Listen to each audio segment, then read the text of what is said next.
നമസ്കാരം.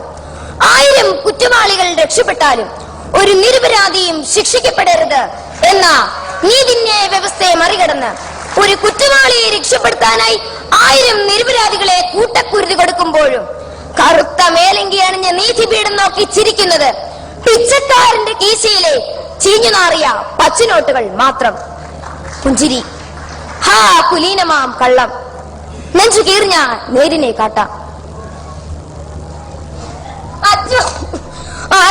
വളർത്തിയ എന്റെ പൊന്നുമോളെ പഠിപ്പിച്ച് കെട്ടിച്ചയക്കാതെ കർത്താവിന്റെ മണവാട്ടിയാക്കാൻ മടത്തിൽ കൊണ്ടാക്കിയത് തെറ്റായിരുന്നു. എന്നതാ തോമാച്ച സഹിക്കുക. നമ്മുടെ കർത്താവായി ഈശോമിശ കുരിശിൽ കിടന്ന് മരിച്ചപ്പോഴേ അത് കടുന്ന പരിശുദ്ധ കന്യക മറിയം സുഖിച്ചില്ലേ? എങ്കിൽ ഞാനൊന്ന് ചോദിക്കട്ടെയോ, നിങ്ങളൊക്കെ തെറ്റ് ചെയ്ത കുറ്റമേറ്റ് പറഞ്ഞ് കുമ്പസാരിക്കുന്നത് അച്ഛനോടല്ലയോ? എന്നാ അച്ഛന്മാർ തെറ്റ് ചെയ്ത ആരോടാ കുമ്പസാരിക്കുക? കഴിഞ്ഞത് കഴിഞ്ഞു. ഇനി പള്ളിക്കാർ തരുന്ന എന്താന്ന് വെച്ചാ അതും വാങ്ങിച്ചോണ്ട് ഇവിടെ അടങ്ങി നിങ്ങൾ കഴിയാൻ നോക്കുന്നേ. ഇല്ല വക്കീലേ, എനിക്കതറിയണം. കർത്താവിനെ സാക്ഷിയാക്കി കർത്താവിന്റെ പ്രമാണങ്ങൾ ലംഘിച്ചവർ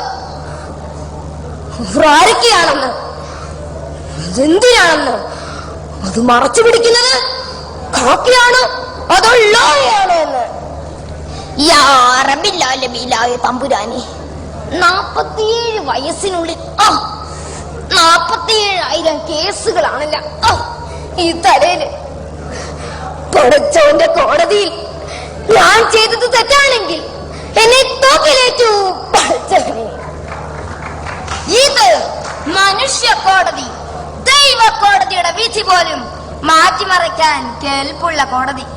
12 വർഷം ഉറ്റവരെയും ഉടയവരെയും ഒരു നോക്ക് കാണുവാൻ പോലും കഴിയാതെ വെറും വിചാരണ തടവുകാരനായി ജാമ്യം പോലും കിട്ടാതെ എന്തിനാണ് എനിക്ക് ഈ ശിക്ഷ? നിനക്ക് അധികാരമില്ലാത്തത് കൊണ്ട് ഷേക്സ്പിയർ പറയുന്നത് നീ കേട്ടിട്ടില്ലേ? Power is great. ദക്ഷിണ കേരളത്തിലെ മാടമ്പിയായ എനിക്ക് ജയിൽവാസം തികച്ചും സുഖവാസമായിരുന്നു. കണ്ടില്ലേ എന്റെ ഒരു മസിൽ പവർ? കണ്ടു.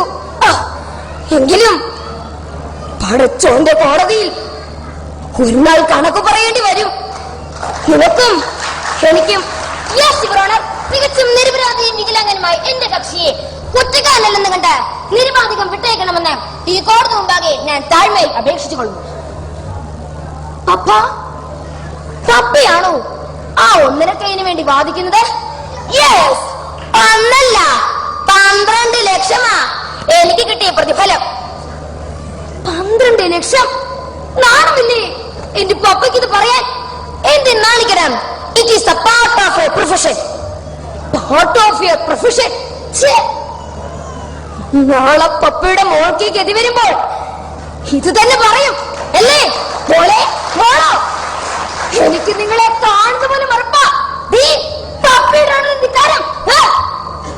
പോകരുതെന്നെ.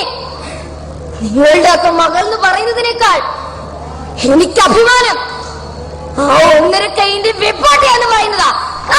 മതി, എനിക്കൊന്ന് കേൾക്കണ്ട. നിങ്ങൾ കേൾക്കണം.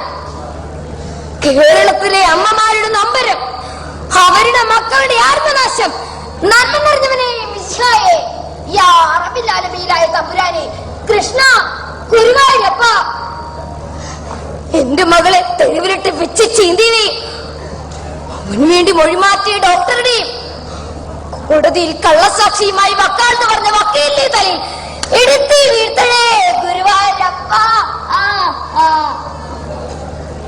ഇത് ദൈവ കോടതിയുടെ വിധി.